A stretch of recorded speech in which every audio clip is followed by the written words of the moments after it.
व्याख्यामुद्रां करसरसिजैः पुस्तकं शङ्खचक्रे बिभ्रद्भिन्नस्फटिकरुचिरे पुण्डरीके निषण्णः अम्लानश्रीरमृतविशदैरंशभिप्लावयन् मामाविर्भूयादनगमहिमा मानसे वागधीशः नमस्ते प्राणेश प्रणतविभवायां निमगाः नमस्वामिन् रामप्रियतमनमन् गुरुगुण नमस्तुभ्यं भीमप्रबलतमकृष्णेष्ट भगवन् नमः श्रीमन्मध्वप्रदिश सुदर्शन्नो जय जय श्रीगुरुभ्यो नमः नारायणं सुरगुरुं जगदेकनाथं भक्तप्रियं सकललोकनमस्कृतं च त्रैगुण्यवर्जितमजं विभुमाद्यमीशं वन्दे भवग्नम् अमरासुरसिद्धवन्द्यं नारायणं नमस्कृत्य नरं चैव नरोत्तमम् देवीं सरस्वतीं व्यासं ततो जयमुदीरये ವೇದವ್ಯಾಸುರ ಮಹಾಭಾರತದ ಚಿಂತಕರಿಗೆ ವಂದನೆಗಳು. ಶಾಂತಿ ಪರ್ವದ 330ನೆಯ ಪ್ರವಚನ.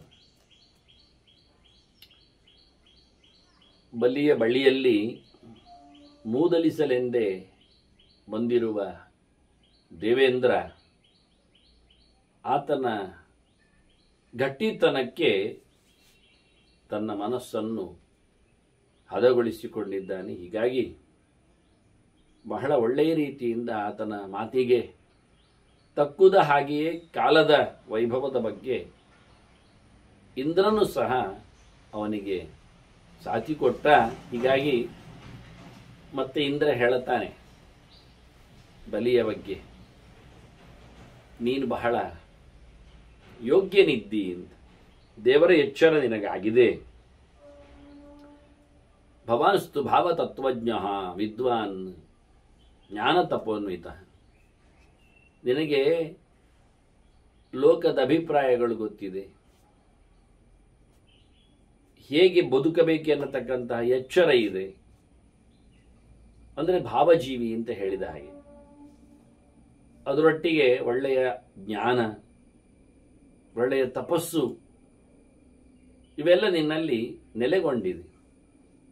ಹಾಗಾಗಿ ನೀನು ಕಾಲವನ್ನು ಬಹಳ ಚೆನ್ನಾಗಿ, ಕಾಲನನ್ನು ಬಹಳ ಚೆನ್ನಾಗಿ ಪರಿಗಿಸಿಕೊಂಡಿದ್ದಿ. ಕಾಲಂ ಪಶ್ಯತಿ ಸುವ್ಯಕ್ತಂ ಪಾಣೋ ಅಮಲಕಂ ಯಥ.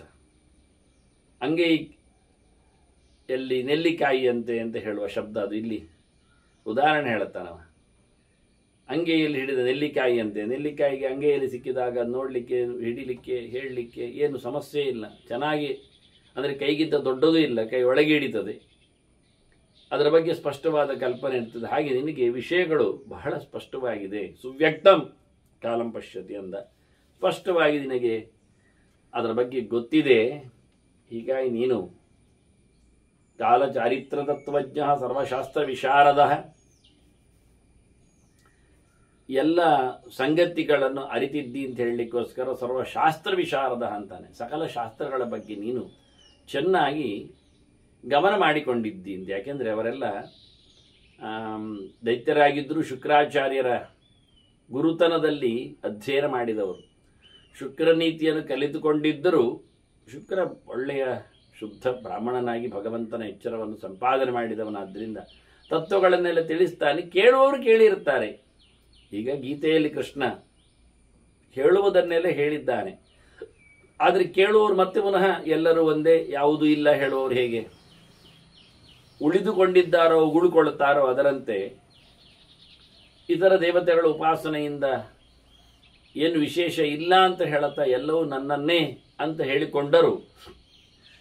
ಮತ್ತೆ ರಾಗ ಎಳೆಯುವ ರೋಗಿಗಳು ಇದ್ದಾರಾದ್ದರಿಂದ ಮಾತಾಡುವಂತಿಲ್ಲ. ಹಾಗೆ ಹೇಳ್ತಾನಿವ ವೈರೋಚನೆ ಕೃತಾರ್ಥೋಸಿ ಸ್ಪೃಹಣೀಯ ವಿಜಾನತ.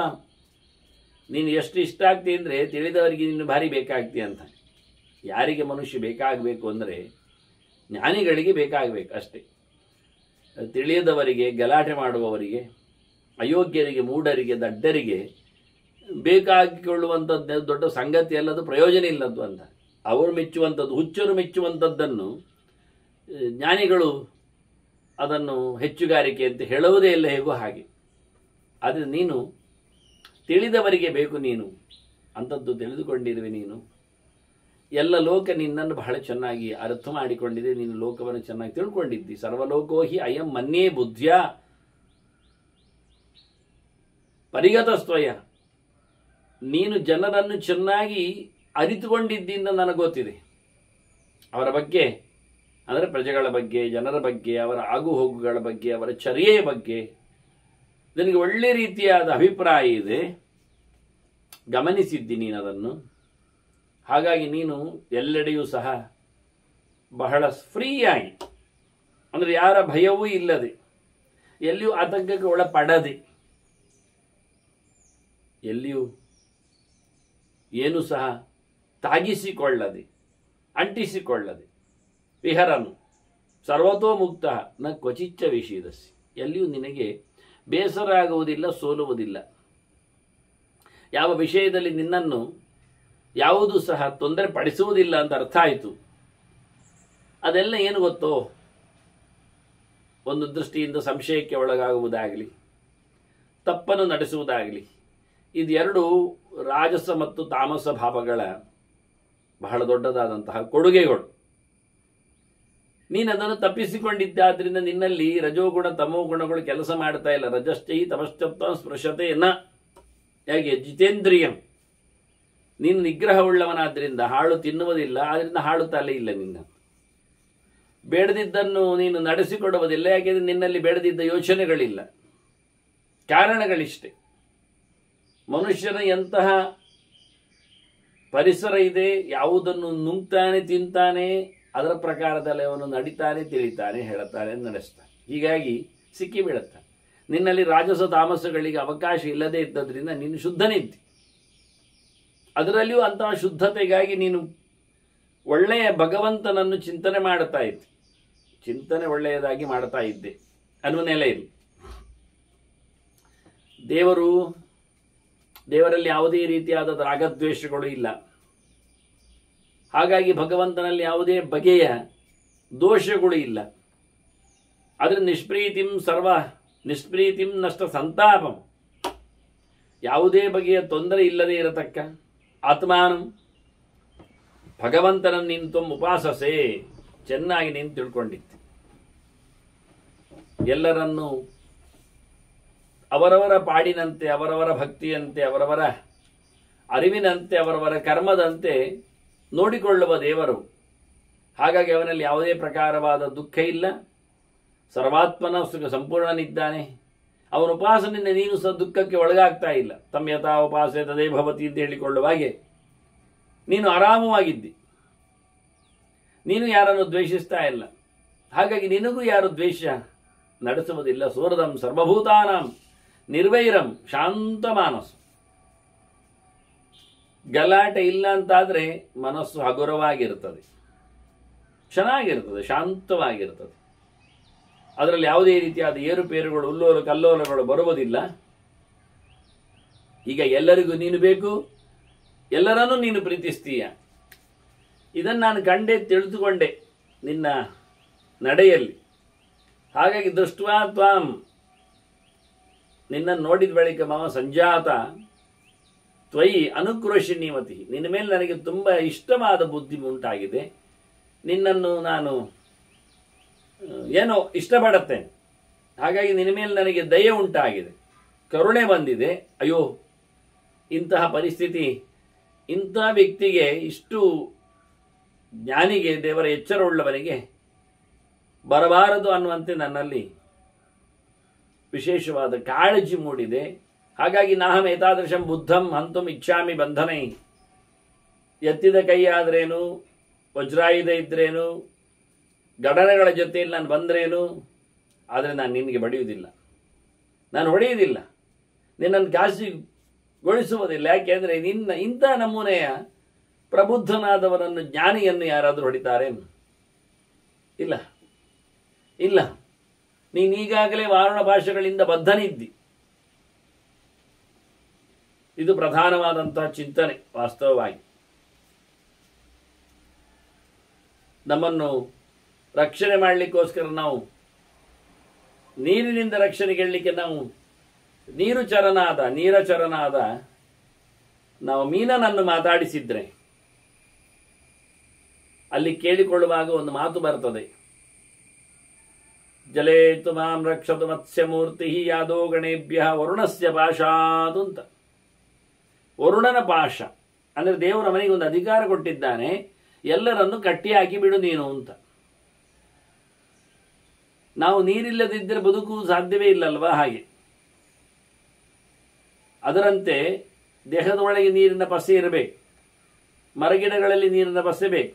ನೀರಿಲ್ಲ ಅಂತ ಆದರೆ ಮರಗಿಡಗಳು ಒಣಗ್ತಾವೆ, ಸಾಯ್ತಾವೆ, ಬೀಳ್ತಾವೆ. ಮನುಷ್ಯನು ಹಾಗೆ ಅಲ್ಲ. ಮತ್ತೆ ಉಪವಾಸ ನಿರ್ಜಲ ಮಾಡ್ತಾರಲ್ಲ, ಹೌದು ನಿರ್ಜಲ ಮಾಡ್ತಾರೆ, ಹಿಂದಿನ ದಿನ ಕುಡಿದಿರ್ತಾರಲ್ಲ, ಅದರ ಪಸೆ ಒಳಗಿರ್ತದೆ. ಉಪವಾಸ ಮಾಡುವವರು ಏಕಾದಶಿ ಅಂದಾಗಲಿ ದ್ವಾದಶಿ ಅಂದಾಗಲಿ ಅವರು ಮೂತ್ರ ಮಾಡ್ತಾರೆ. ಅಂದರೆ ಅದು ಒಳಗೆ ನೀರುಂಟು ಅಂತಾಯ್ತಲ್ಲ, ನೀರು ಇರ್ತದೆ, ನೀರಿಲ್ಲ ಆಗುವುದಿಲ್ಲ, ನೀರಿನ ಪಸೆ ಇರ್ತದೆ. ವಾತಾವರಣದಲ್ಲಿನ ನೀರಿನ ಪಸೆಯನ್ನು ಗಾಳಿಯ ಮಾಧ್ಯಮದಲ್ಲಿ ಸ್ವೀಕಾರ ಮಾಡುತ್ತಾ ಅವನು ಪುಟ ಪುಟವಾಗಿ ಲಟಲಟರಾಗಿ ಇರ್ತಾನೆ. ಮರಗಿಡಗಳು ಹಾಗೆ ಅಲ್ವಾ, ಬೇಸಿಗೆಯಲ್ಲಿ ನೀರ ಪಸೆಯನ್ನು ಅಡಿಯಿಂದ ಏನೋ ಎಳೆದುಕೊಂಡು ಒಳಗೆ ಇಟ್ಟುಕೊಂಡು ಮಳೆಯನ್ನು ಕಾಣುತ್ತಾ ಬಹಳ ಗಮ್ಮತ್ತು ಬರುತ್ತಾರೆ. ಹಾಗೆ ವರುಣನ ಅನೇಕ ವಿಧವಾದಂಥ ದಿವ್ಯ ಪಾಶಗಳಿವೆ. ಅದು ಕಾಣಲಿಕ್ಕೆ ಅಗ್ಗದಾಗಿ ಕಾಣುವುದಿಲ್ಲ. ಅದರಂತೆ ಇಲ್ಲಿ ಕಟ್ಟಿಹಾಕಿ ಬಿಟ್ಟಿದ್ದಾನೆ ಬಲಿಯನ್ನು. ವರುಣನ ಭೃತ್ಯರು ಪಾಶ ರೂಪದಲ್ಲಿ ಕೆಲಸ ಮಾಡುತ್ತಾರೆ ನೋಡಿ. ನಂದನನ್ನು ಬೇಗ ದ್ವಾದಶಿಯಂದು ಬೇಗ ಸ್ನಾನಕ್ಕೆ ಹೋದವನನ್ನು ಹೇಳ್ಕೊಂಡು ಹೋದವರು. ಅಂದರೆ ಒಂದು ಗಂಟೆ ಲಿಮಿಟ್ ಉಂಟು ಸ್ನಾನಕ್ಕೆ, ದ್ವಾದಶಿಯಂದು ಸಹ. ಯಾರೋ ಹೇಳುತ್ತಾರೆ ಅಂತಲ್ಲ, ವಾಸ್ತವವಾಗಿ ದ್ವಾದಶಿಯಂದು ಬ್ರಾಹ್ಮಕಾಲದಲ್ಲಿಯೇ ಸ್ನಾನಕ್ಕೆ ಹೋಗಿ ಜಪಾನುಷ್ಠಾನಗಳನ್ನು ನಡೆಸಿ ಮುಂದುವರಲಿಕ್ಕೆ ಅವಕಾಶ ಇದೆ. ಉಳಿದ ದಿನಗಳಲ್ಲಿ ಬ್ರಾಹ್ಮಕಾಲದಲ್ಲಿ ಸ್ನಾನಕ್ಕೆ ವಿಶೇಷ ಒತ್ತು ಕೊಟ್ಟಿಲ್ಲ. ಬ್ರಾಹ್ಮಕಾಲದಲ್ಲಿ ಎದ್ದುಕೊಂಡು ಒಂದು ಟ್ರಿಪ್ ಧ್ಯಾನ ಚಿಂತನೆ ಸ್ಮರಣೆ ಮಾಡಿ ಮತ್ತೆ ನಿಧಾನಕ್ಕೆ ಸ್ನಾನಕ್ಕೆ ಹೋಗಲಿಕ್ಕೆ, ಅರುಣೋದಯ ಬಂದಾಗಲೂ ಉಷಕ್ಕಾಲದಲ್ಲೂ ವ್ಯವಸ್ಥೆಗಳು. ಹಾಗಾಗಿ ಅವರು ನಿಶೀಥ ಎನ್ನತಕ್ಕ ಶಬ್ದ ಉಂಟಲ್ಲ, ನಡು ರಾತ್ರಿ ಎನ್ನುವುದು ನಟ್ಟ ನಡು ಅಲ್ಲ ಶಬ್ದ ಅರ್ಥ. ಅದು ನಿಶೀಥಕ್ಕೆ ವ್ಯಪದೇಶ ಮಾಡಿದ್ದು ರಾತ್ರಿಯ ನಡುವಿನ 2 ಯಾಮವನ್ನು, 6 ಗಂಟೆಯನ್ನು, ಸೂರ್ಯಾಸ್ತದ ಬಳಿಕದ 3 ಗಂಟೆಯ ನಂತರ, ಸೂರ್ಯೋದಯದ ಮೊದಲಿನ 3 ಗಂಟೆಯ ಮೊದಲಿಗೆ ಇರತಕ್ಕ ಸಮಯವನ್ನು. ಒಂದು ರಾತ್ರಿ ಅಂದರೆ ಸೂರ್ಯ ಕಂತಿದ ಬಳಿಕ ಸೂರ್ಯ ಉದಯದ ಒಳಗೆ 12 ಗಂಟೆ ಸುಮಾರಾಗಿದ್ದರೆ ಅದರಲ್ಲಿ 4 ಯಾಮಗಳು ಲೆಕ್ಕ 3 ಗಂಟೆಯಂತೆ. ಹಾಗಾಗಿ ಸೂರ್ಯಾಸ್ತವಾದ 3 ಗಂಟೆಯ ನಂತರದಲ್ಲಿ ಮಲಗಲಿಕ್ಕಿರುವುದು, ಸೂರ್ಯೋದಯದ 3 ಗಂಟೆ ಮೊದಲು ಏಳಲಿಕ್ಕಿರುವುದು. ಅದು ನಡುವಿನಲ್ಲಿ 6 ಗಂಟೆ ಸಿಕ್ಕಿತ್ತಲ್ಲ 2 ಯಾಮ, ಅದು ನಿಶೀಥ. ಆ ಹೊತ್ತಿಗೆ ಏನು ಮಾಡುವಾಗಿಲ್ಲ, ತಿನ್ನುವಾಗಿಲ್ಲ, ಕುಡಿಯುವಾಗಿಲ್ಲ, ದಾನ ಯಜ್ಞಾದಿಗಳು ನಡೆಸುವಂತಿಲ್ಲ, ಸ್ನಾನಾದಿಗಳು ಇಲ್ಲ, ಅಡುಗೆ ಇಲ್ಲ, ಊಟ ಇಲ್ಲ, ಉಪಚಾರ ಇಲ್ಲ, ನಿದ್ದೆ. ಅದು ಯಾವತ್ತಿಗೆ ವಿಶೇಷ ಸ್ಪೆಷಲ್ ಕೇಳಿದರೆ ಗ್ರಹಣವನ್ನು ಹೊರತುಪಡಿಸಿ ಅಂತ. ಕೆಲವೊಮ್ಮೆ ಚಂದ್ರಗ್ರಹಣಗಳು ಆ ನಡುರಾತ್ರಿಯಲ್ಲಿ ಬರ್ತಾವೆ. ಸೂರ್ಯಗ್ರಹಣ ಬರುವುದಿಲ್ಲ ನಡುರಾತ್ರಿಗೆ. ಅದರಂತೆ ಆಶೌಚಗಳಿಗೆ ಸ್ನಾನಕ್ಕೆ ಅಧಿಕಾರ ಉಂಟು. ಸಮಯ ಮೀರಿ ಎಷ್ಟೋ ಹೊತ್ತಿನ ನಂತರದಲ್ಲಿ ಸತ್ತದ್ದು ಹುಟ್ಟಿದ್ದೆಲ್ಲ ಆದರೆ ಆ ನಡುವಿನ 6 ಗಂಟೆಯಲ್ಲಿ ಅವರು ಶುದ್ಧ ಸ್ನಾನಾದಿಗಳನ್ನು ಮಾಡಲಿಕ್ಕೆ ಬರ್ತದೆ. ಬಿಟ್ಟರೆ ತೀರ್ಥಕ್ಷೇತ್ರಗಳಲ್ಲಿಯೂ ಸ್ನಾನಕ್ಕೆ ಅಧಿಕಾರ ಇಲ್ಲ. ನಮ್ಮ ಲೆಕ್ಕಾಚಾರದ ಸ್ನಾನಕ್ಕೆಲ್ಲ ಅಧಿಕಾರ ಇಲ್ಲ. ಹೀಗೆ ವಿಶಿಷ್ಟವಾದಂತಹ ಸಮಯವನ್ನು ಚಿಂತನೆಯಲ್ಲಿ ಕೊಟ್ಟಿದ್ದಾರೆ. ಇದು ಅವರ ಗೋಪಿಗೆಯರ ವ್ರತ ಸಂದರ್ಭದಲ್ಲಿಯೂ ತಪ್ಪು ಮಾಡಿದ್ರು ಅಂತೇಳಿ ಹೇಳ್ತಾರೆ. ಸಮಯ ತಪ್ಪಿದೆ ಎನ್ನುವುದನ್ನು ಗುರುತಿಸ್ತಾರೆ. ಹಾಗೆಲ್ಲ ಮಾಡಿದರೆ ವರುಣನ ಭೃತ್ಯರಿಂದ ನೀವು ಘಾಸಿಗೊಳಗಾಗ್ತೀರಿ ಅನ್ನತಕ್ಕ ಎಚ್ಚರಿಕೆಯನ್ನು ಕೊಟ್ಟಿರ್ತಾರಲ್ಲಿ. ಇದರಂತೆ ಬಹಳ ಚಂದವಾಗಿ ವರುಣನ ಪಾಶಗಳಿಂದ ನಿನಗೆ ಬಿಡುಗಡೆ ಉಂಟು ಅಂತ ಹೇಳ್ತಾನಿವ. ಅದಕ್ಕೊಂದು ಗಡು ಕೊಡುತ್ತಾನೆ. ಹೇಗಿದೆ ಏನಿದೆ ಕೇಳಿದ್ರೆ, ಮೋಕ್ಷಂತೆ ವಾರುಣಾಹ ಪಾಶಾಹ ತವೇಮೇ ಕಾಲಪರ್ಯಾತ್. ಒಂದು ಸಮಯದಲ್ಲಿ ನಿನ್ನ ಈ ಪಾಶಗಳು ಬಹುವಚನದಲ್ಲಿ ಉಂಟದು. ಈ ಕಟ್ಟುಗಳು ಹಗ್ಗಗಳು ಸಂಕಲೆಗಳು ಕಳಚಿಕೊಳ್ತಾವೆ. ಅದರಿಂದ ನಿನಗೆ ಬಿಡುಗಡೆ ಆಗ್ತದೆ. ಅದು ಯಾವಾಗ ಅಂದರೆ ಪ್ರಜಾನಾಂ ಅಪಚಾರೇಣ, ಅದು ಪ್ರಜೆಗಳಲ್ಲಿ ಕೆಲವು ಹೆಚ್ಚು ಕಡಿಮೆ ಆಗಬೇಕು, ಅಲ್ಲಿ ಧರ್ಮ ಭ್ರಷ್ಟತೆ ಬರಬೇಕು. ಆಗ ನಿನಗೆ ಅದರ ಪುಣ್ಯಗಳು ಬರಲಿಕ್ಕೆ ಹೋಗಿ ನೀನು ಅದನ್ನೇ ಕಳಚಿಕೊಳ್ತೀಯ.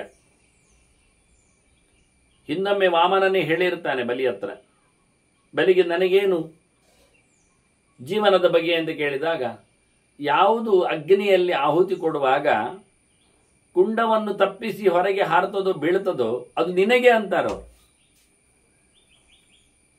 ಭಗವಂತನೇ ವಾಮನನಾಗಿ ಬಲಿಗೆ ಕೊಟ್ಟಿರತಕ್ಕ ಬಲಿ ಅದು.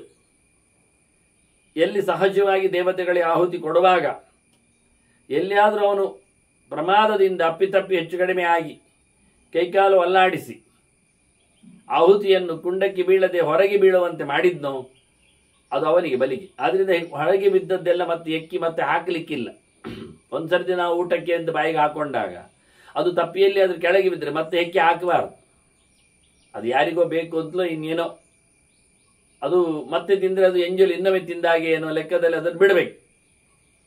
ಮತ್ತೆ ಯಾವುದೇ ವಸ್ತುಗಳೇ ನಾವು ತಿಂತಾ ಇದ್ದೇವೆ, ನಮ್ಮ ಎಂಜಲು ನಮಗೇನು ಕೇಳಿದರೆ ಹಾಗಲ್ಲ.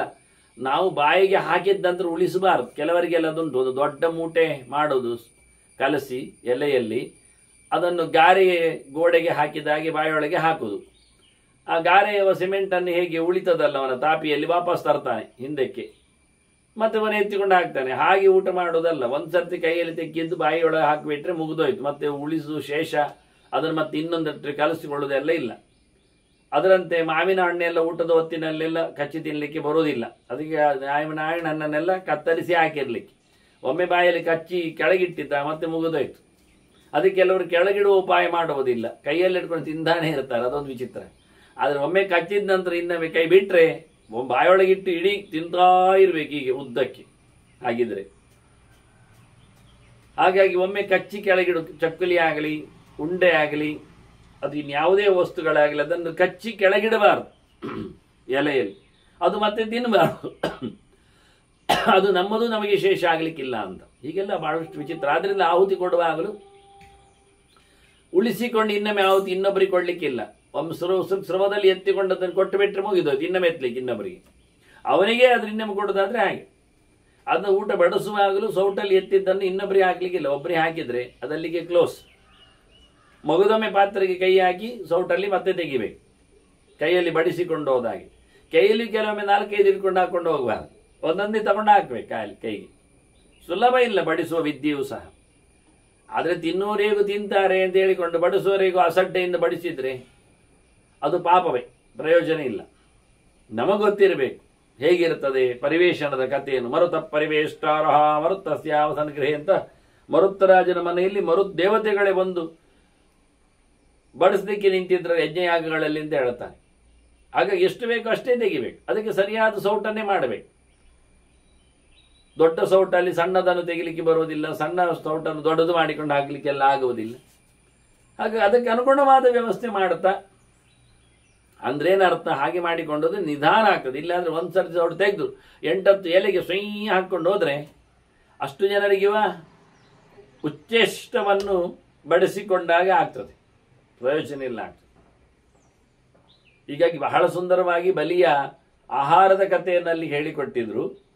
ಇಲ್ಲಿ ಮತ್ತೆ ಪುನಃ ಜನರಲ್ಲಿ ಆಗತಕ್ಕಂತಹ ಧರ್ಮದ ತಪ್ಪಿನಿಂದಾಗಿ ನಿನಗೆ ನಿನ್ನ ಕಟ್ಟುಗಳು ಸಡಿಲಾಗ್ತಾವೆ, ನಿನಗೆ ಪುಣ್ಯಗಳು ಬರ್ಲಿಕ್ಕೆ ಹೋಗಿ ನೀನು ಬಿಡುಗಡೆಯನ್ನು ಪಡಿತೀ. ಇದೇ ಎಲ್ಲ ದೈತ್ಯರಿಗೂ ಹೀಗೆ ಕಥೆಗೆಲ್ಲವೆಲ್ಲ ಕೆಟ್ಟ ಶಕ್ತಿಗಳೆಲ್ಲ.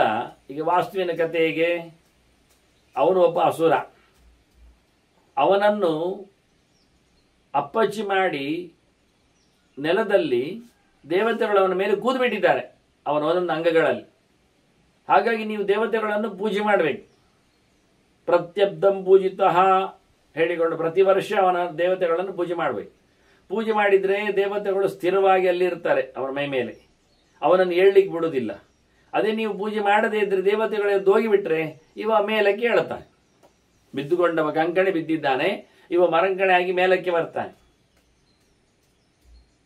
ಹಾಗಾಗಿ ಮೇಲಕ್ಕೆ ಬಂದವ ಅವನ ವಕ್ರದೃಷ್ಟಿಗಳಲ್ಲಿ, ಅವನ ಅಲುಗಾಡದಲ್ಲಿ ಇಡೀ ವಾಸ್ತು ಚರ ಆಗ್ತದೆ, ಮನೆಯದ್ದು ಅವಘಡ ಆಗ್ತದೆ. ಅಂದರೆ ದೈತ್ಯ ಮೇಲಕ್ಕೆ ಎದ್ದ, ಅವನಿಂದಾಗಿ ವಾಸ್ತು ಭಂಗಾಗಿ ಮನೆಯಲ್ಲಿ ಕೋಲಾಹಲ ಉಂಟಾಗ್ತದೆ. ಅದರಂತೆ ಬಲಿ ಇತ್ಯಾದಿಗಳ ದೈತ್ಯರಿಗೆ ಕೆಟ್ಟದು ಮಾಡಿದಾಗ ಶಕ್ತಿ ಉದ್ಬೋಧ ಆಗ್ತದೆ ಅಂತ ಹೇಳ್ತಾನಿವ. ಇದು ಅರ್ಥ ಮಾಡಿಕೊಳ್ಬೇಕಾಗ್ತದೆ. ನಾವು ಮಾಡುವ ಮಡಿ ತಪ್ಪಿನಿಂದಾಗಿ, ಎಂಜಲು ಇನ್ನಿತರ ಅನ್ಯಾಯಗಳಿಂದಾಗಿ, ಧರ್ಮದ ಭ್ರಷ್ಟತೆಯಿಂದಾಗಿ ತಡ ಏಳುವುದಿರಲಿ, ಅಥವಾ ತಡ ಮಲಗುವುದಾಗಲಿ, ಅಥವಾ ಇನ್ನಿತರ ರೀತಿಯಲ್ಲಿ ನಿಂತು ತಿನ್ನುವುದು, ಓಡಿಕೊಂಡು ಉಚ್ಚೆಯುವುದು, ಈ ನಮೂನೆಯ ಒಟ್ಟಾರೆ ಶಾಸ್ತ್ರಕ್ಕಿಂತ ಅಪೇತವಾದ ಆಚರಣೆಗಳಲ್ಲಿ ನಮ್ಮದು ರುಟೀನ್ ಲೈಫ್ ಅದೊಮ್ಮೆ ಆಗಿದ್ದರೆ, ಇದೆಲ್ಲ ಮಾಡಿದ್ದಿರ ತಪ್ಪುಗಳಿಂದ ದೈತ್ಯರು ಮೇಲಕ್ಕೆ ಮೇಲಕ್ಕೆ ಹೇಳುತ್ತಾ ಇರ್ತಾರೆ, ಗಟ್ಟಿ ಆಗ್ತಾ ಬರ್ತಾರೆ. ಅವರಿಗೆ ಅದರದ್ದು ಸ್ಪಿರಿಟ್ ಬರ್ತದೆ. ಹೀಗೆ ಬಲಿಗೂ ಸಹ ಅವಕಾಶ ಕೊಟ್ಟ ಲೋಕದಲ್ಲಿ ಆಗುವ ಅಪಚಾರಗಳ ಬಗ್ಗೆ ಕೆಲವು ಮಾತನ್ನು ಹೇಳ್ತಾನೆ. ಮೊದಲನೇದ್ದು ಹೇಳ್ತಾನವ, ಯದಾ ಶ್ವಶ್ರೂಂ ಸ್ನುಷಾ ವೃದ್ಧಾಂ ಪರಿಚಾರೇಣ ಯೋಕ್ಷ್ಯತೆ ಅಂತ. ಯಾವ ಮನೆಯಲ್ಲಿ ಸೊಸೆಯಾದವಳು, ಮಗನ ಹೆಂಡತಿಯಾಗಿ ಬಂದವಳು, ಮಗನ ತಾಯಿಯನ್ನು, ತನ್ನ ಅತ್ತೆಯನ್ನು, ಮನೆಯ ಒಡತಿಯನ್ನು ಕೆಲಸದಲ್ಲಿ ನಿಯೋಗಿಸ್ತಾಳೋ, ಅಂದ್ರೆ ಅವಳಿಂದ ಕೆಲಸ ಮಾಡಿಸ್ತಾಳೋ, ಬಲಾತ್ಕಾರದಲ್ಲಿ, ಆಜ್ಞೆಯಲ್ಲಿ, ಜಬರ್ದಸ್ತಿನಲ್ಲಿ ತಾಗಿದ್ರೆ ಅದೊಂದು ರೀತಿಯಿಂದ ಕಲಿಯ ಧರ್ಮ ಮೆರೆಯಿತು ಅಂತ ಅರ್ಥ. ಆಗ ನಿನಗೆ ನಿಧಾನಕ್ಕೆ ಪಾಶದ ಮೋಚನೆ ಆಗ್ತದೆ ಅಂತ ನೋಡಿ. ಯಾವ ಮನೆಯಲ್ಲಿ ಸೊಸೆಯ ಕಾರಬಾರು, ಅತ್ತೆಗೆ ಗೋಳು ಇರ್ತದೋ, ಅಂದ್ರೆ ಇದು ಉದ್ದೇಶಪೂರ್ವಕವಾಗಿ ಸಹಜವಾಗಿ ಮತ್ತೆ ಒಂದೊಮ್ಮೆ ಆಗ್ತದೋ ಅಂತ ಸಂದರ್ಭದಲ್ಲಿ, ಅಂದ್ರೆ ಅತ್ತೆಗೊಂದು ಕಾಲ ಸೊಸೆಗೊಂದು ಕಾಲ ಹೇಳುವಂಥದ್ದು ಎಲ್ಲಿ ಇಂಪ್ಲಿಮೆಂಟ್ ಆಗ್ತದೆಯೋ ಅಲ್ಲಿ. ಹಾಗಾಗಿ ಈ ವಿಷಯದ ಬಗ್ಗೆ ಬಹಳ ಚಂದವಾಗಿ ದ್ರೌಪದಿ ಹೇಳಿದ್ಲು ಅಂತ ನಾವು ಹಿಂದೆ ಕೇಳಿದ್ದೇವೆ ಅಲ್ವಾ. ಸತ್ಯಭಾಮೆ ಕೇಳಿದಾಗ ಹೇಗಿದ್ದಿ ಮನೆಯಲ್ಲಿ ಅಂದಾಗ, ನಾನು ಯಾವ ಕಾಲದಲ್ಲಿಯೂ ನನ್ನ ಅತ್ತೆಯನ್ನು ಮೀರಿಸುವಂತೆ ನಾನು ವರ್ತಿಸಲಿಲ್ಲ, ಆದ್ರಿಂದ ನಾನು ಮನೆಯಲ್ಲಿ ಕಾಮಾಗಿದ್ದೇನೆ ಅಂದಿದ್ದಾಳು. ಗುಟ್ಟು ಮನೆಯಲ್ಲಿ ಚಂದವಾಗಿ ಬದುಕುವ ಹೆಣ್ಣುಮಕ್ಕಳ ಗುಟ್ಟಿಯನ್ನು ಕೇಳಿದರೆ, ಮನೆಯ ಸೀನಿಯರ್ಸ್ ಯಾರಿರ್ತಾರೆ ಅವರನ್ನು ಓವರ್ಕಮ್ ಮಾಡಿಕೊಂಡು ನಮ್ಮದು ಊಟ ಆಗಲಿ, ಉಪಚಾರ ಆಗಲಿ, ಅಥವಾ ನಮ್ಮದು ನೇಮನಿಷ್ಠೆ ಆಗಲಿ, ನಮ್ಮದು ಅಲಂಕಾರ ಇತ್ಯಾದಿಗಳಾಗಲಿ, ಇದು ಯಾವುದು ಯಾವ ಪ್ರಕಾರದಲ್ಲಿಯೂ ನಾನು ಕುಂತಿಯನ್ನು ಮೀರಿಸುವಂತೆ ನನ್ನ ಊಟೋಪಚಾರಗಳಲ್ಲಿ, ನನ್ನ ಅಲಂಕಾರಾದಿಗಳಲ್ಲಿ, ನನ್ನ ನಿದ್ದೆ ಇತ್ಯಾದಿಗಳಲ್ಲಿ, ಕೈಂಕರ್ಯಗಳಲ್ಲಿ ಮಾಡಲಿಲ್ಲ ಅಂದ್ಲು. ಅಷ್ಟೇ ಅಲ್ಲದೆ ನಾನೇ ಹೋಗಿ ಕುಂತಿಯ ಮಕ್ಕಳಿಗೆ ಉಪಚಾರ ಮಾಡ್ತಿದ್ದೆ, ಕೆಲಸದವರಿಂದಲ್ಲ. ಹೀಗಾಗಿ ನಾನು ಅತ್ತೆಗೆ ಭಾರಿ ಇಷ್ಟ ಆಗಿದ್ಬಿಟ್ಟೆ ಅಂದಿದ್ದಾಳೆ ನೋಡಿ. ಎರಡು ಟ್ರಿಕ್ಸ್ಗಳು. ತಾಯಿಯ ಪ್ರೀತಿಯನ್ನು, ಅತ್ತೆಯ ಪ್ರೀತಿಯನ್ನು ಸಂಪಾದನೆ ಮಾಡಲಿಕ್ಕೆ ಅವಳು ತಾಯಿ ಆದ್ದರಿಂದ, ಮಗನದ್ದು ಗಂಡನ ತಾಯಿ ಆದ್ದರಿಂದ, ಗಂಡನನ್ನು ಚೆನ್ನಾಗಿ ನೋಡಿಕೊಂಡ್ರೆ ಅತ್ತೆ ಸಹಜವಾಗಿ ಇಷ್ಟಪಡ್ತಾಳೆ ಆಕೆಯನ್ನು. ಇದೊಂದಲ್ಲಿನ ಟ್ರಿಕ್ಸ್ ಅದು. ಅದನ್ನು ಹೇಳಿಕೊಂಡ್ಲು ದ್ರೌಪದಿ, ನಾನು ಮನೆಯಲ್ಲಿ ಹೀಗಿದ್ದೇನೆ ಅಂತ ತುಂಬಾ ಮಾತು ಹೇಳಿದ್ದಾಳೆ ಬಿಡಿ. ಇಲ್ಲಿ ನೆನಪಾಗಿಸ್ಲಿಕ್ಕೆ ನಾನು ಹೇಳಿದೆ. ಅಂದ್ರೆ ಎಲ್ಲಿ ಅತ್ತೆಯಾದವಳು ಇತ್ತ ನೋಡುವಾಗ ಹೇಳುವ, ಅವರು 1 ವರ್ಷ ಆಯಿತು ಮದುವೆಯಾಗಿ ಹಸ್ತಿನಪುರಕ್ಕೆ ಬರಲಿಕ್ಕೆ. ನಿಜವಾಗಿ ತಂದೆ ಇಲ್ಲ ಅವರಿಗೆ, ಪಾಂಡು. ತಾಯಿ ಕುಂತಿ ಅಲ್ಲೇ ಇದ್ಲು ಮದುವೆ ಆಗುವಾಗಲೇ. ಅವಳೇ ಹೇಳಿದ್ದಲ್ಲ ದ್ರೌಪದಿಯನ್ನು ಉಪಯೋಗಿಸಿಕೊಳ್ಳುವಂತೆ. ಅಲ್ಲಿಂದ ಮತ್ತೆ ಪಾಂಚಾಲದಲ್ಲೇ ಇದ್ರು ಅವರು. ದ್ರೌಪದಿ ಮನೆಯಲ್ಲಿ 1 ವರ್ಷ ಪಂಚ ಪಾಂಡವರು ಕುಂತಿಯ ಜೊತೆಯಲ್ಲಿ ಇದ್ರು. ಕೊನೆಗೆ ಗೊತ್ತಾಗಿ ಹೇಸಿಗೆ ಆಗ್ತದೆ ಹೇಳಿ ವಿದುರ ಎಲ್ಲ, ಭೀಷ್ಮ ಎಲ್ಲ ಗಲಾಟೆ ಮಾಡಿದ್ದ ನಂತರ ಧೃತರಾಷ್ಟ್ರ ಬರ್ಲಿಕ್ಕೆ ಹೇಳ್ತಾನೆ. ಬರ್ತಾರೆ. ಬಂದು ಅವರಿಗೆಲ್ಲ ಅಭಿವಾದನ ಮಾಡಿ ತಮ್ಮ ಇರುವಿಕೆಯನ್ನು, ಅಂದ್ರೆ ಅವರು ಸತ್ತಿದ್ರು ಒಂದು ಸುದ್ದಿ ಮಾಡಿ ಇವರೆಲ್ಲ ಪಿಂಡ ಪ್ರದಾನ ಮಾಡಿ ಕೈ ತೊಳ್ಕೊಂಡಿದ್ರಲ್ಲ, ಹಾಗಾಗಿ ನಾವಿದ್ದೇವೆ ಅಂತ ಹೇಳಿ ಗೌಜಿಯಲ್ಲಿ ಹೇಳಿಕೊಂಡ್ರು. ಆಗ ಗಾಂಧಾರಿಗೆ ಇಂಟ್ರಡ್ಯೂಸ್ ಮಾಡಿಸುವಾಗ ಇವಳು ಪಾಂಚಾಲ ನರೇಶನ ಮಗಳು ದ್ರೌಪದಿ, ಕೃಷ್ಣೆ ಪಾಂಚಾಲಿ ಪಾಂಡವರ ಮಡದಿ ಅಂತ ಕುಂತಿ ಹೇಳಿಕೊಂಡು ಇಂಟ್ರಡ್ಯೂಸ್ ಮಾಡಿಸಿ ಗಾಂಧಾರಿಗೆ ಅವಳು ಮಾಡಿಸ್ಬೇಕಲ್ಲ, ಅಕ್ಕ ಅಲ್ಲ ಅವಳು. ಮಾಡಿಸುವಾಗ ಗಾಂಧಾರಿ ಹೇಳುತ್ತಾಳೆ, ಆಗ ಅವಳ ಅಭಿಪ್ರಾಯ ಅನ್ನಿಸ್ತಾಳೆ, ಪಾಂಚಾಲಿ ಬಗ್ಗೆ ಕೇಳಿಯೇ, ಕಣ್ಣಲ್ಲಿ ನೋಡಲಿಲ್ಲ, ಕೇಳಿಯೇ ಗೊತ್ತಾಗಿ ಇವಳು ಪುತ್ರಾಣ ಮಮ ಮೃತ್ಯುರೇವೇತ್ಯ ಮನ್ಯತ ಅಂತ, ನನ್ನ ಮಕ್ಕಳ ಬಾಳಿಗೆ ಇವಳು ಒಳಗೆ ಬಂದ ಮೃತ್ಯುದೇವತೆ ಅಂತ ಹೇಳ್ತಾಳೆ, ತಿಳ್ಕೊಳ್ತಾಳೆ. ಅಂದ್ರೆ ಅರ್ಥ ಆಗತ್ತೆ, ಇವಳೊಂದು ಅತ್ತೆ ಈಗ ಗಾಂಧಾರಿ ಅರಸೊತ್ತಿಗೆಯಲ್ಲಿ. ಹಾಗಾಗಿ ಸೊಸೆ ಮನೆಗೆ ಬಂದಾಗ ತನ್ನ ಮಕ್ಕಳ ಗತಿ ಏನು ಅಂತ ಅನುಭವಿಸಿಕೊಂಡಿದ್ದಾಳವಳು. ಆದರೆ ದ್ರೌಪದಿಯ ಚರ್ಯೆಯಲ್ಲಿ ಏನು ತಪ್ಪಿರಲಿಲ್ಲ. ಅವಳು ತಪಸ್ಸನ್ನು ಅದು ಬಿಟ್ಟುಕೊಂಡು ತನಗಾಗುವ ಸಂಕಟವನ್ನು ಅವಳು ಕಚ್ಚಿ ಅನುಭವಿಸಿಕೊಂಡು ಗಾಂಧಾರಿಗಾಗಿ ಮೌನ ವಹಿಸಿಲ್ಲವಳು. ಕೇವಲ ಗಾಂಧಾರಿಗೆ, ಅತ್ತ ಗೌತಮಿಗಾಗಿಯೂ ಅಶ್ವತ್ಥಾಮನ ಬಗ್ಗೆ ಬಹಳಷ್ಟು ದಯೆಯನ್ನು ಮಾಡಿದವಳು. ಮಹಾಮಹಿಳೆ ಆಕೆ, ಧರ್ಮಜ್ಞೆ ಬೇರೆ. ಹೀಗಾಗಿ ಬಹಳ ಸುಂದರವಾಗಿ ಇಂದ್ರ ಹೇಳುತ್ತಾನೆ, ಯಾವ ಮನೆಯಲ್ಲಿ ಸೊಸೆಯ ಕಾರಬಾರು, ಅವಳ ದೌಲತ್ತು, ಅವಳ ಬಿಗಿತನ ಅತ್ತೆ ಮಾವನಿಗೂ ಸಂಕಟ ಆಗುವಂತೆ ಇಲ್ಲಿ ಆಗತ್ತೆ, ಅಂತ ಹೊತ್ತಿನಲ್ಲಿ ಬಲಿ ನಿನಗೆ ಬಲ ಅಂತ. ಹೀಗೆ ಮತ್ತೊಂದು ಹೇಳ್ತಾನೆ, ಪುತ್ರಶ್ಚ ಪಿತರಂ ಮೋಹಾತ್, ಎಲ್ಲಿ ತಂದೆಯನ್ನೇ ದುಡಿಸ್ತಾನೆ ಮಗ ಮನೆಯಲ್ಲಿ, ಅದು ಮಾಡಿ, ಇದು ನಡೆಸು, ಅದು ಕೊಡು, ಇದು ತಾ ಅಂತೇಳಿ, ಅವನ ಉಪಕಾರಕ್ಕಲ್ಲ ಇವನ ಉಪಕಾರಕ್ಕೆ. ಕೆಲವೊಮ್ಮೆ ವೈದ್ಯರು ಹೇಳಿರ್ತಾರೆ, ತಂದೆಯನ್ನು ನಡೆಸಿರಿ, ಸ್ವಲ್ಪ ಸುಮ್ಮನೆ ಕೂತ್ರೆ ಕಾಲು ಮತ್ತೆ ಬಿದ್ದು ಹೋಗ್ತದೆ ಅಂತ. ಅದಕ್ಕೆ ಇವನು ಉದ್ದೇಶಪೂರ್ವಕವಾಗಿ ಹೋಗಿ ಒಂಚೂರು ಹಾಲು ತನ್ನಿ, ಒಂಚೂರು ಮೆಣಸು ತನ್ನಿ ಅಂತೇಳಿ ಪೇಟೆ ಕಳಿಸೋದ್ರಲ್ಲಿ ತಪ್ಪಲ್ಲ, ಜಾಗ್ರತೆ. ಇದು ಹಾಗಲ್ಲ, ಮನೆ ಕೆಲಸ, ತೋಟದ ಕೆಲಸ, ಬಟ್ಟೆ ಕೆಲಸ, ಪಾತ್ರೆ ಕೆಲಸ, ಹೀಗೆಲ್ಲ ಇದೆಲ್ಲ ಭಾರಿ. ಇದು ನಾನು ಹೇಳುತ್ತಾ ಇದ್ದೇನೆ ಅಂದರೆ ಅದು ಏನು ದೊಡ್ಡ ಸಂಗತಿ ಅಲ್ಲ ಅಂತ ತಿಳ್ಕೊಳ್ಬೇಡಿ. ಇವತ್ತು ಭಯಂಕರ ದೊಡ್ಡದಾದ ಒಂದು ರೋಗ ಆಗಿ ಪರಿಣಮಿಸಿದೆ. ಒಂದು ಇನ್ಸಿಡೆಂಟ್ಸ್ ಹೇಳ್ತೇನೆ ನೋಡಿ. ಒಬ್ಬರು ತಂದೆ ತಾಯಿಗಳು ಮಕ್ಕಳನ್ನು ಒಳ್ಳೆ ರೀತಿಯಿಂದ ಬೆಳೆಸಿ ಓದಿಸಿ ದುಡಿಸಿ ಬೇರೆ ದೇಶಗಳಲ್ಲಿ ಅವರ ಹೆಸರನ್ನು ಪಡೆದಿದ್ದಾರೆ. ಮದುವೆ ಆದ ನಂತರ ಅವರು ಬೇರೆ ದೇಶದಲ್ಲೇ ಸೆಟ್ಲ್ ಆಗಿದ್ದಾರೆ. ಇದು ಮಾಮೂಲಿ ಅಂತ ನೀವು ಹೇಳ್ತೀರಿ, ಸತ್ಯ, ಮಾಮೂಲಿ. ಹಾಗಾಗಿ ತಂದೆ ತಾಯಿಗಳು ಊರಿನಲ್ಲಿ, ಮಕ್ಕಳು ಪರದೇಶದಲ್ಲಿ ಅವರ ಮಡದಿಯರ ಜೊತೆಯಲ್ಲಿ ಸುಖವಾಗಿ ಇದ್ದರು.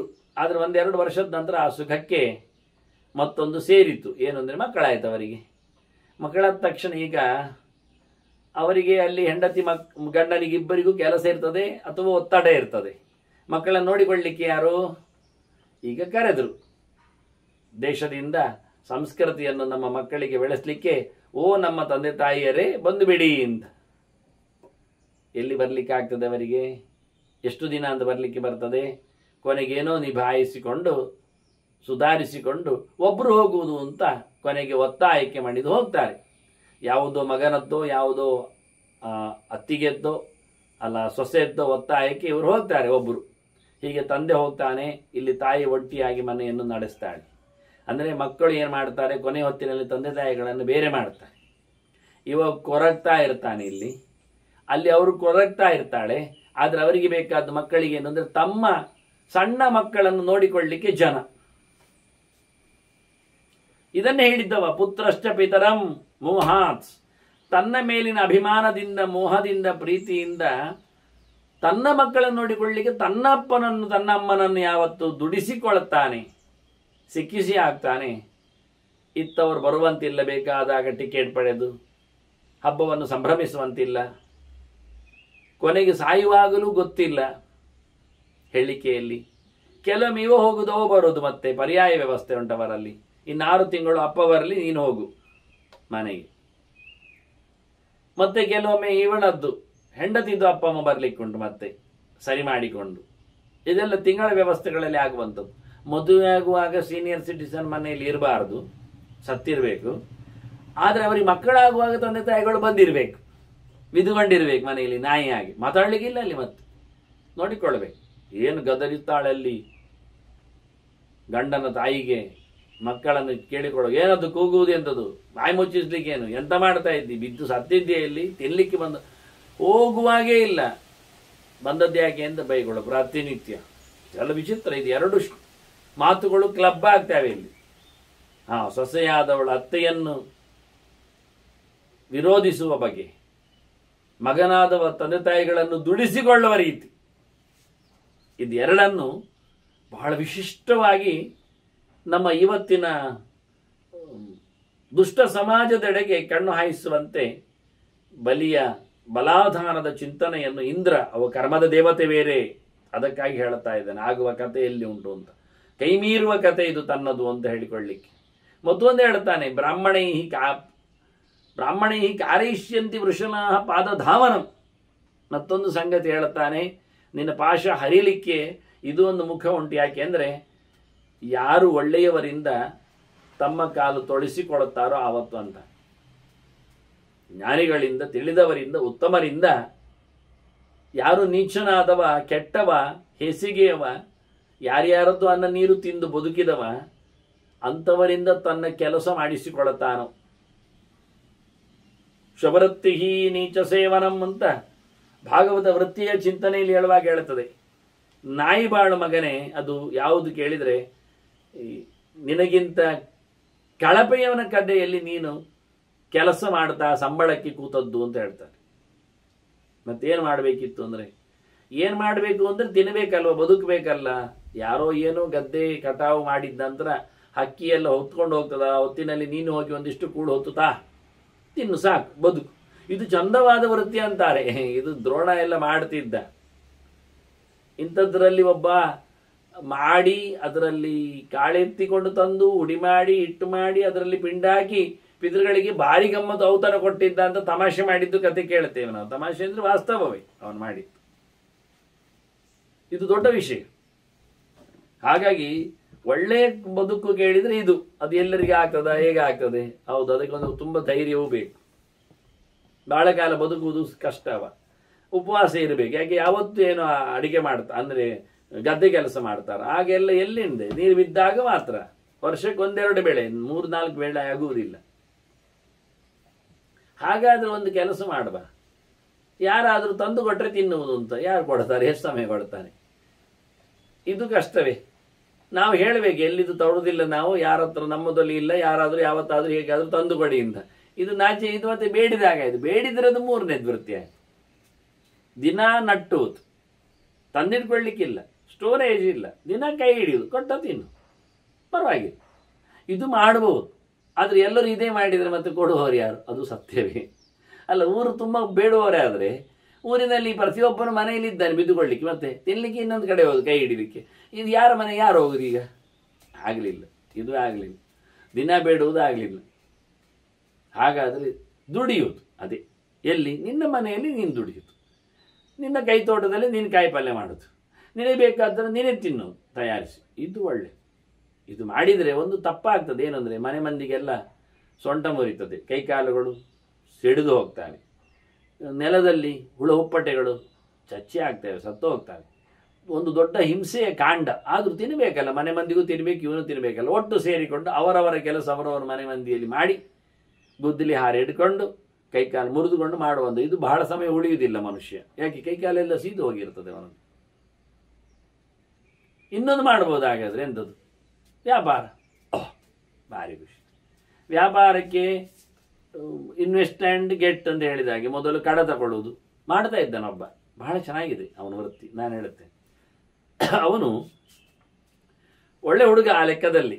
ನನಗೆ ಸಿಕ್ಕಿದ್ದ, ಬಾಂಬೆಯವ, ಅಲ್ಲೇ ಇದ್ದಾನೆ. ನನಗೆ ಅವನು ಪೆದ್ದನಾಗಿ ಕಂಡರು. ಅವನು ಬುದ್ಧ ಒಂದು ದೃಷ್ಟಿಯಿಂದ ನನಗೆ ಪಾಠಕ್ಕೆ ಕಾರಣ. ಅವನೇನು ಮಾಡ್ತಾನೆ ಅಂದರೆ, ಅವನು ಬಾಳೆಹಣ್ಣು, ಒಂದು ಕೈಗಾಡಿ ಉಂಟವನ ಹತ್ರ, ಹರಕು ಮುರುಕಾಗಿದೆ ಅದು. ಅದರಲ್ಲಿ ಬಾಳೆಹಣ್ಣವ, ಹಸಿರು ಬಾಳೆಹಣ್ಣನ್ನು ಮಾರುದವ. ಅದನ್ನು ಹೋಗಿ ಬೆಳಿಗ್ಗೆ ಹೋಗಿ ತರುದವ. ಒಂದು ಕಡೆ ಹೋಗ್ತಾನೆ, ತುಂಬ ಬಾಳೆಹಣ್ಣು ರಾಶಿ ಇರುವಲ್ಲಿ. ಅಲ್ಲಿ ಹೋಗಿ ಅವನು 2-4 ಬುಟ್ಟಿ ಹೆಡಿಗೆ ಬಾಳೆಹಣ್ಣು ತಗೊಳ್ಳುತ್ತಾನೆ.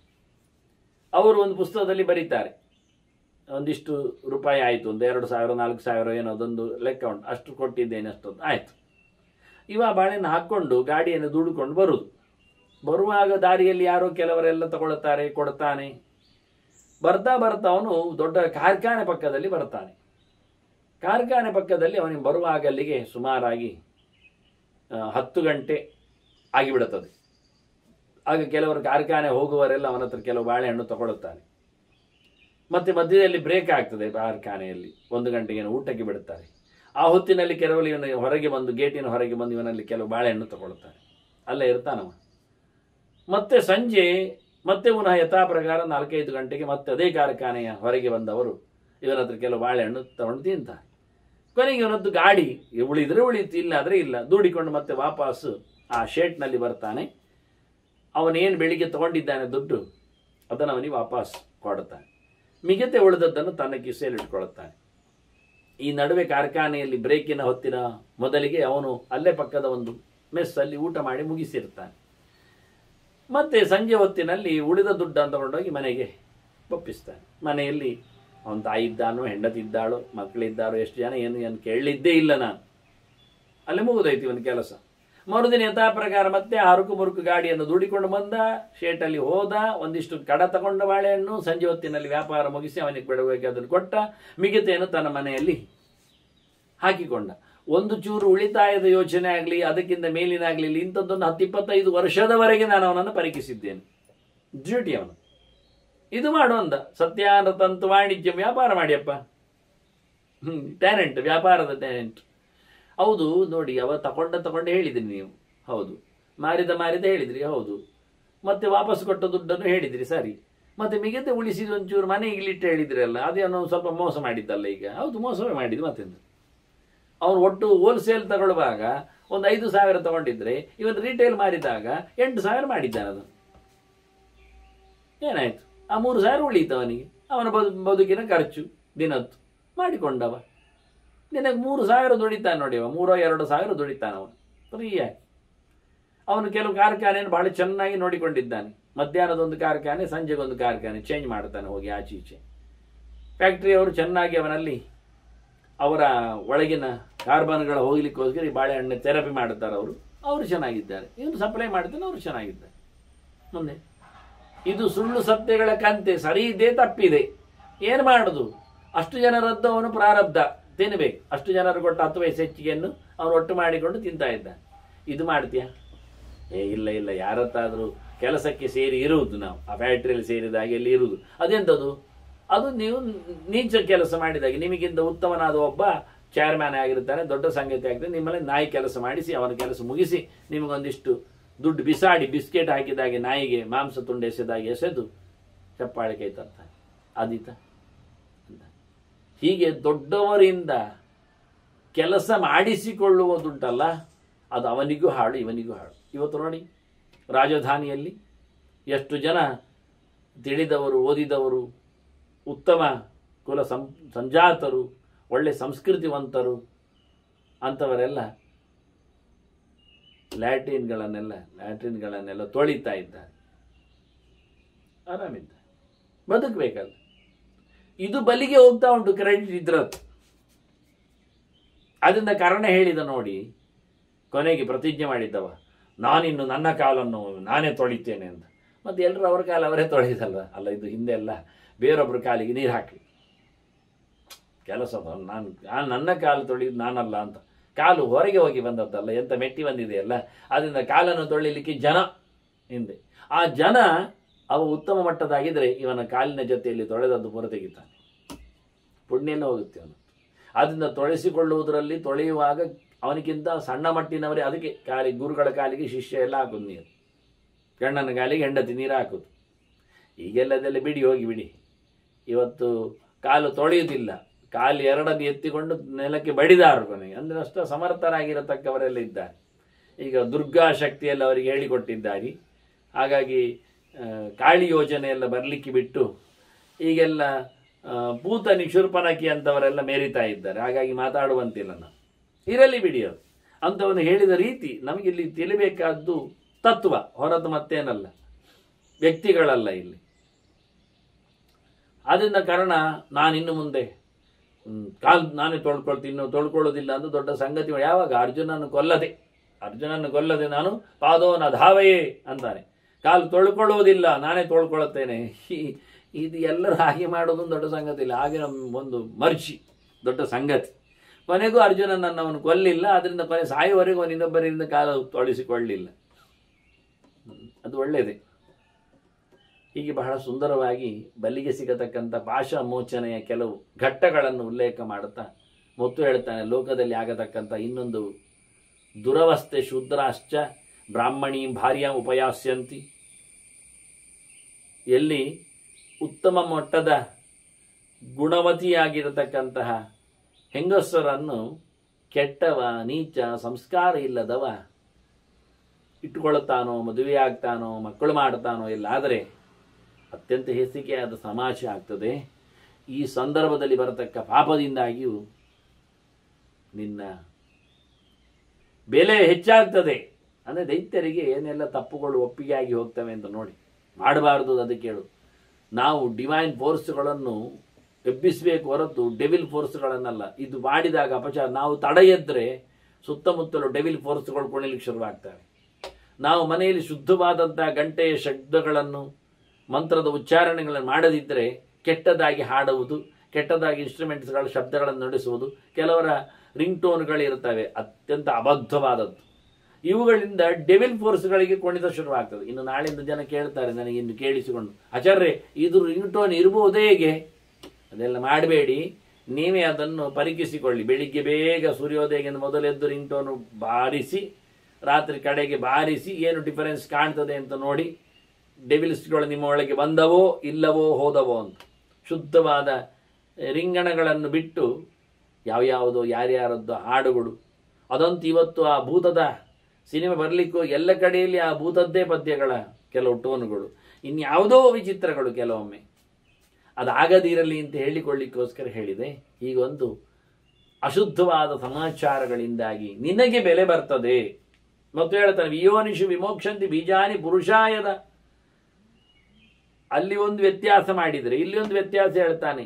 ಯಾರ್ಯಾರಲ್ಲಿಯೋ ಯಾರ್ಯಾರೋ ಮಕ್ಕಳನ್ನು ಮಾಡುವಂಥದ್ದು, ತಮಗೆ ಸಂಬಂಧ ಪಡದ್ದು. ಇನ್ನೀ ಶ್ಲೋಕಕ್ಕೆ ಇನ್ನೂ ಒಂದು ಚಂದವಾದ ಶಬ್ದಾರ್ಥ ಕೊಡುವುದಾಗಿದ್ದರೆ, ಚಂದ ಅಂತಲ್ಲ, ಅರ್ಥ ಆಗುವುದಾದರೆ ಭಾರತದಲ್ಲಿ ಪುರುಷಾಹ ಅಂತ ಹೇಳ್ತಾನೆ. ಅದು ಬೀಜ ಹಾಕುವುದು ಪುರುಷರಲ್ವ, ಸ್ತ್ರೀಯರಲ್ಲ. ಹೌದು, ಎಲ್ಲಿ ವಿಯೋನಿಷು ಅಂತಾನೆ. ಹೆಣ್ಣು ಮಕ್ಕಳಲ್ಲಿಂದಲ್ಲ, ಮತ್ತೆ ಪ್ರಾಣಿಗಳಲ್ಲಿ ಅನ್ನೋ ಅರ್ಥವೂ ಬರುತ್ತೆ. ವಿಜಾತೀಯ ಯೋನಿಷು ಅಂತ ಅರ್ಥ. ಇವತ್ತು ನಾವು ಅಲ್ಲಲ್ಲಿ ಕೇಳುತ್ತೇವಲ್ಲ, ನಾಯಿಗಳ ಜೊತೆಯಲ್ಲಿ, ಇನ್ನಿತರ ಪ್ರಾಣಿಗಳ ಜೊತೆಯಲ್ಲಿ. ಸುಮಾರಾಗಿ ಆ ಪ್ರಾಣಿಗಳನ್ನು ಹೆಣ್ಣುಗಳು ಬಯಸುವುದು. ಇವತ್ತು ಇಲ್ಲಿ ಹೇಳಿದ್ದು ಹೆಣ್ಣು ಪ್ರಾಣಿಗಳಲ್ಲಿ ಗಂಡಸಿನ ದುಷ್ಪ್ರವೃತ್ತಿಯನ್ನು ಹೇಳಿದ್ದು. ಅದು ಕೇಳ್ತಾ ಇದೆ. ಕೆಲವೊಮ್ಮೆ ದನವನ್ನು ಕೆಲವರು ಅನ್ಯಾಯಗೊಳಿಸಿದ್ದು ಉಂಟು. ನಾಯಿಯನ್ನು ಮಾತ್ರ ಅಲ್ಲ, ಅದು ನಮ್ಮ ವಿದೇಶಗಳಲ್ಲಿ ಮಾತ್ರ ಅಲ್ಲ, ನಮ್ಮ ದೇಶದಲ್ಲಿ ಬರಲಿಕ್ಕೆ ಅದು ಶುರುವಾಗಿದೆ. ಇದು ಭಾರತದಲ್ಲಿ ಹೇಳಿದ ಕಥೆ, ಇಂದ್ರ ಹೇಳುವ ನೆಲೆ. ಅಂದರೆ ಇಂದ್ರಿಯಗಳಿಗೆಲ್ಲ ಅಧಿಪತಿ ಆದ್ದರಿಂದ ಅವನಿಗೆಲ್ಲ ಕತೆ ಗೊತ್ತಿದೆ. ಅವನು ಮನಸ್ಸಿಗೂ ಅಭಿಮಾನಿ ಆದ್ದರಿಂದ ಜನರ ಊಹೆಗಳಿಗೂ ಯೋಚನೆಗಳಿಗೂ ಅವನಿದ್ದಾನೆ. ಕೆಟ್ಟ ಯೋಚನೆ ಮಾಡ್ತಾ ಇದ್ದಾನವ, ಕೆಲಸಕ್ಕೆ ತೊಡಗ್ತಾನೆ, ಕೈ ಹಾಕ್ತಾನೆ ಅಂತ ತಕ್ಷಣ ನಿನಗೆ ಅದು ಸಿಗ್ತದೆ ಫಲ ಅಂತ. ಅದರಲ್ಲಿ ನೀನು ಪಾಶವನ್ನು ಕಳಿಸ್ಕೊಳ್ಳಿಕ್ಕೆ ಆಗ್ತದೆ ಅಂತ. ಹೀಗಾಗಿ ಸಂಕರಂ ಕಾಂಸ್ಯ. ಇನ್ನೂ ಒಂದು ಮಾತು ಹೇಳ್ತೇನೆ, ಎಷ್ಟು ಸಾಂಕರ್ಯ ಆಗ್ತದೆ ಕೇಳಿದ್ರೆ ಇದು ನಾನು ಅರ್ಥ ಹೇಳಬಹುದು. ಕಾಂಸ್ಯ ಭಾಂಡೈಶ್ಚ ಬಲಿಂಚಾಪಿ ಕುಪಾತ್ರ ಕೈಹಿಂದ. ಕೆಟ್ಟ ಪಾತ್ರಗಳಿಂದ ಊಟ ಕೊಡುತ್ತಾರೆ, ದೇವರಿಗೆ ಅನ್ನ ಬಡಿಸ್ತಾರೆ, ನೈವೇದ್ಯಕ್ಕೆ ಇಡ್ತಾರೆ. ಕೆಟ್ಟ ಪಾತ್ರ ಕೇಳಿದ್ರೆ ಯಾವುದನ್ನು ಮಾಡಬೇಕು ಅಂತ ಹೇಳಿದ್ದಾರೆ. ತಾಮ್ರ ಅಸುರ ಕೇಳಿಕೊಂಡು ದೇವರ ಪಾತ್ರೆಗಳನ್ನು ತಾಮ್ರದಲ್ಲಿ ಆಗಿ, ಕೃಷ್ಣ ಮಠದಲ್ಲಿ ಎಲ್ಲ ಊರುಗಳಿಗಳೆಲ್ಲ ತಾಮ್ರದಲ್ಲಿ ಆಗುವಂಥದ್ದು. ಮತ್ತು ಅಲ್ಲಿ ಪುರಿ ಜಗನ್ನಾಥದಲ್ಲಿ ಎವ್ರಿ ಡೇ ಚೇಂಜಸ್ ಹೇಳಲಿಕ್ಕೋಸ್ಕರ ಮಣ್ಣಿನ ಪಾತ್ರೆಗಳಲ್ಲಿ ಆಗ್ತದೆ, ಚೆನ್ನಾಗಿದೆ. ಅದು ಬಿಟ್ಟು ಬಹಳಷ್ಟು ಕಡೆಯಲ್ಲಿ ಈಗ ಸ್ಟೀಲ್ ಬಂದಿದೆ, ಅದು ಆಗಬಾರದು. ಆಯಸ ಪಾತ್ರೆಗಳು. ಆಹಾ, ಇನ್ನು ಮುಂದುವರಿದರೆ ಪ್ಲಾಸ್ಟಿಕ್ ತಟ್ಟೆಗಳು ಬಂದಿವೆ. ಅಯ್ಯೋ ವಿಚಿತ್ರ. ಪೇಪರ್ ವೆಸಲ್ಸ್ಗಳು ಹೋಯಿತು. ಅದರೊಟ್ಟಿಗೆ ಅಡಿಕೆ ಹಾಳೆಗಳು ಅದರ ಸ್ಥಾನವನ್ನು ಆಕ್ರಮಿಸಿವೆ. ಅದು ಮರದ್ದೇ ಅಲ್ವಾ, ಅದು ಡಿಸ್ಚಾರ್ಜಬಲ್. ಮತ್ತೆ ಏನಾಗುತ್ತೆ ಅಂದರೆ ಹೋಮ ಹವನಗಳಲ್ಲೆಲ್ಲ ಅದೇ ಸುತ್ತುವರಿತಾ ಇರ್ತದೆ. ಅದರಲ್ಲಿ ಸಮರ್ಪಣೆ ಇಡ್ತಾರೆ. ಅದು ಯಾವ ದೇವತೆಗಳು ಹೇಗೆ ತಿಂತಾರೋ. ಇನ್ನು ಮುಂದಕ್ಕೆ ಹೋದ್ರೆ ಹೇಳ್ತಾರೆ ಅವರು, ಸಾಂಕರ್ಯ ಹೇಳಿದರೆ ಒಂದೇ ತಟ್ಟೆಯಲ್ಲಿ ಅವರಿಗೆ ಬಡಿಸ್ತಾನೆ, ಆನಂತರ ಇವರಿಗೂ ಬಡಿಸ್ತಾನೆ. ಈಗ ಹೋಟೆಲ್ಗಳೆಲ್ಲ ಹಾಗೆ ಅಲ್ವಾ, ಅದು ಯಾರು ತೊಳಿತಾರೆ ಅಂತ ಕೇಳಬೇಡಿ ನೀವು. ಕೆಲವೊಮ್ಮೆ ನೀರು ಸ್ಕ್ಯಾರ್ಸಿಟಿ ಇದ್ದಲ್ಲಿ ಮುಳುಗಿಸಿ ತೆಗೆಯುವುದಿಲ್ಲ, ಕೆಲವೊಮ್ಮೆ ಅಲ್ಲೇ ಹೀಗೆ ಒರೆಸಿಡುದು, ಒರೆಸಿದ್ರೆ ಆಯ್ತು. ಟಿಶ್ಯೂ ಪೇಪರ್, ಫ್ರೆಶ್ನರ್, ಇದೆಲ್ಲ ಶಬ್ದಗಳೆಲ್ಲ ಇದೆ, ಅದರಲ್ಲಿ ಅದನ್ನು ಮುಗಿಸ್ತಾರೆ. ಇದೇ ತಪ್ಪು ಹೇಳಿದ್ದವರು. ದೊಡ್ಡ ದೊಡ್ಡ ಬಾಣಾಲಿಗಳು, ದೊಡ್ಡ ದೊಡ್ಡ ಪಾತ್ರೆಗಳು ಮೇಲಕ್ಕೆ ಒರೆಸುವುದು, ಮೇಲಕ್ಕೆ ಕ್ಲೀನ್, ಅಡಿಗೆ ಏನು ಮಾಡುವಾಗಿಲ್ಲ, ಎತ್ತಲಿಕ್ಕೆ ಬರುವುದಿಲ್ಲ. ನನಗಿಂತ 4 ಪಟ್ಟು ಗಾತ್ರದ ಟ್ರೇಗಳಲ್ಲಿ ಅನ್ನರಾಶಿ ಹಾಕ್ತಾರೆ, ಸಂತರ್ಪಣೆ 1000 ಜನರಿಗೆಲ್ಲ. ಇದರಲ್ಲಿ ಪ್ರಯೋಜನ ಏನು ಕೇಳಿದ್ರೆ ಏನು ಪ್ರಯೋಜನ ಇಲ್ಲ, ಅದು ತೊಳಿಲಿಕ್ಕೆ ಆಗುವುದಿಲ್ಲ. ಅದರ ಮೇಲೆ ನೀರು ಪೈಪ್ ಬಿಡುದು ಪುಸ್ಕ ಅಂತ. ಅದು ಪುಸ್ಕ ಬಿಡುವಾಗ ಅವನಿಗೆ ದೂರದಲ್ಲಿ ಆಗುವುದಿಲ್ಲ, ಅದರ ಮೇಲೆ ಹತ್ತಿ ಬಿಡುದವ. ಹೇಳಬಾರ್ದಲ್ಲ ನಾನು. ಟ್ರೇಯ ಮೇಲೆ ಕಾಲಿಟ್ಟವ ಪುಸ್ ಮಾಡಿದ್ದಾನೆ, ನಾಳೆ ಅದರ ಮೇಲೆ ಅನ್ನ ಹಾಕಿರ್ತಾರೆ. ಅವ ಕಾಲಿಟ್ಟಂದ್ರೆ ಒರೆಸುವವರಿ ಅಲ್ಲಿ ಒರೆಸುವ ಮಲಗಿಕೊಂಡು ಒರೆಸ್ಬೇಕು ಅದರ ಮೇಲೆ. ಮತ್ತೆ ಮಲಗಿಕೊಂಡು ಒರೆಸ್ತಾನೆ, ಅವನ ಮೈ ಮತ್ತೊಂದು ಇನ್ನೊಂದು ಮೂತ್ರಕೋಶ ಎಲ್ಲ ತಾಗಿರ್ತದೆ. ಇದು ನಡೆಯುತ್ತಿರುವ ಘಟನೆಗಳು ಎಲ್ಲೆಡೆ. ಅದಂತೂ ಕೇಳಿದ್ದೇನೆ ನಾನು, ನೋಡ್ಲಿಕ್ಕೆ ಆಗಲಿಲ್ಲ. ಬಹಳ ಸ್ವಲ್ಪ ವರ್ಷದ ಹಿಂದೆ ಅದು. ಉದ್ದು ಕಡೆದಿರ್ತಾರೆ ಪಾತ್ರೆಯಲ್ಲಿ, ದೊಡ್ಡದು ಎತ್ತರದ ಪಾತ್ರೆಯಲ್ಲಿ, ಒಂದು 4-6 ಅಡಿ ಎತ್ತರದ ಪಾತ್ರೆಯಲ್ಲಿ. ಅದರಲ್ಲಿ ಕೈ ಹಾಕಿ ಕೆಳಡಿಸಿಡುದು ಸರಿ ಮಾಡಲಿಕ್ಕೆ, ಮೇಲೆ ಕೆಳಗೆ ಮಾಡಲಿಕ್ಕೆ. ಅದು ಎಷ್ಟು ಕೈ ಹಾಕ್ತಾನೆ ಅಂದರೆ ಸುಮಾರಾಗಿ ಅವನು 3/4 ಜಾಸ್ತಿ ಕೈ ಹೋಗ್ತದೆ ಒಳಗೆ ಹಾಕಿ ತಿರುಗಿಸ್ಲಿಕ್ಕೆ. ಈಗ ಗ್ಲೌಸ್ ಇರುವುದು ಕೈಗೆ ಮಾತ್ರ, ಇಲ್ಲಿವರೆಗಿನ ಗ್ಲೌಸ್ ಇಲ್ಲ. ಅವ ಇಲ್ಲಿವರೆಗೆ ಹಾಕಿ ಕಲಡಿಸಿ, ಅವರೆಲ್ಲ ಹೇಳ್ತಾರೆ ಅವ ಕೈ ಹಾಕಿ ಕಲಡಿಸಿದ್ದು ಬಹಳ ಚಂದವಾಗಿ ಉಬ್ಬಿದೆ ಅಂತೆ ಎಲ್ಲ ಮರುದಿನದ್ದು. ಅದು ಇಡ್ಲಿಯೋ ದೋಸೆಯೋ ಅಲ್ಲ. ಹಾಗಾಗಿ ಬೇರೆಯವ್ರ ಕೈ ಹಾಕುದಿಲ್ಲ, ಅವನ ಕೈ ಹಾಕುದು. ಅಂದ್ರೆ ಅವನ ಕೈ ಎಷ್ಟು ಹೊಲಸುಂಟು ನೋಡಿ ಹೇಗಿರ್ತದೆ ಅಂತ. ಮತ್ತೆ ಅವನಿಗೆ ಸ್ಪೆಷಲ್ ಡ್ಯೂಟಿ ಉಂಟಂತೆ, ಎಂತ ಪಾಯಿಖಾನೆ ತೊಳೆಯುದು, ಅದೆಲ್ಲ ಕೇಳಬಾರ್ದು. ಇಂಥದ್ದೆಲ್ಲ ವಿಚಿತ್ರಗಳು. ಇದನ್ನು ಹೇಳ್ತಾರೆ ಇಲ್ಲಿ ಗೆರೆಯಲ್ಲಿ ಹೇಗಿದೆ ಅಂತ. ಒಂದೇ ತಟ್ಟೆಯಲ್ಲಿ ಹಲವು ದೇವತೆಗಳಿಗೆ ಸಮರ್ಪಣೆ ಇಡುದು. ಅವರಿಗೆ ಸಮರ್ಪಣೆ ಆದಂತಹ ತಟ್ಟೆಯನ್ನು ಒಬ್ಬ ತಿರುಗಿಸ್ತಾನೆ, ಟ್ರೇ ತಿರುಗಿಸಿದ ಹಾಗೆ. ಯಾಕೆಂದ್ರೆ ಇವ್ರಿಗೆ ಕನ್ಫ್ಯೂಸ್ ಆಗ್ತದೆ ಸಮರ್ಪಣೆ ಮಾಡುವವರು, ಅದು ಯಾವುದಾಯ್ತು ಮಾರಾಯ ಅಂತ. ಅದಕ್ಕೆ ಇದಾಗ್ಲಿಕ್ಕೆ ಅಂತ ಕೈ ತೋರಿಸ್ಲಿಕ್ಕೆ ಉಂಟು. ಒಂದು ತಟ್ಟೆಯಲ್ಲಿ 10 ಜನ ತಿನ್ನುವುದು, ಒಂದು ದೊಡ್ಡ ಬಾಳೆಯಲ್ಲಿ ಹಾಕೊಂಡು ಎಲ್ಲರೊಟ್ಟು ಕೈ ಹಾಕಿ ನುಂಗುವುದು, ಇದೆಲ್ಲ ವಿಷಯವನ್ನು ಇಲ್ಲಿ ಉತ್ತರವಾಗಿ ಬಂದು ತೋರಿಸ್ತಾರೆ ಅವರು. ಅದು ಕಂಚಿನ ಪಾತ್ರೆಗಳಲ್ಲಿ ಬಾಯಿ ಹಾಕಿ ತಿನ್ನುವುದು. ದೇವರಿಗೆ ಸಮರ್ಪಣೆ ಪಾತ್ರೆಯಲ್ಲೇ ಪಂಚಕಜ್ಜಾಯವೋ ಇನ್ನಿತರ ಸ್ವೀಟುಗಳಿದ್ರೆ ಅದರಲ್ಲೇ ಎತ್ತಿ ಬಾಯಿ ಹಾಕೊಂಡ. ಅದು ಬಾಯಿ ಹಾಕೊಂಡ ನಂತರ ಅವನಿಗೆ ಬೇಡ ಕಂಡದನ್ನು ಅಲ್ಲೇ ಕುರುಪಿ ಹೋದ, ಸ್ವಲ್ಪ ಹೀಗೆ ಬೇಡ ಸಾಕು ಒಂದು ಚೂರೆ. ತೆಗೆಯುವಾಗ 10 ಬರ್ತದೆ, 25 ಬರ್ತದೆ, ಒಂದು 4 ಬಾಯಿ ಹಾಕ್ತಾನೆ, ಉಳಿದದ್ದು ಅದಕ್ಕೆ ಹಾಕ್ತಾನೆ. ಅದ್ಭುತ ರಾಶಿಗಳು. ಕೈಯಲ್ಲಿ ಆದ್ರೂ ತುಂಡರಿಸಿ ಹಾಕೊಂಡಾದ್ರೂ ಅದು ಮಾಡುವುದಿಲ್ಲವ. ಕೆಲವೆಲ್ಲಕ್ಕೆ ಚೂರು ಮಾತ್ರ ಅದೊಂದು ಅವರಿಗೆ ಭಾರಿ ಡಿಸೆಂಟ್ ಫೆಲೋಸ್ ಅಂತ ಅವರ ಹೆಸರು.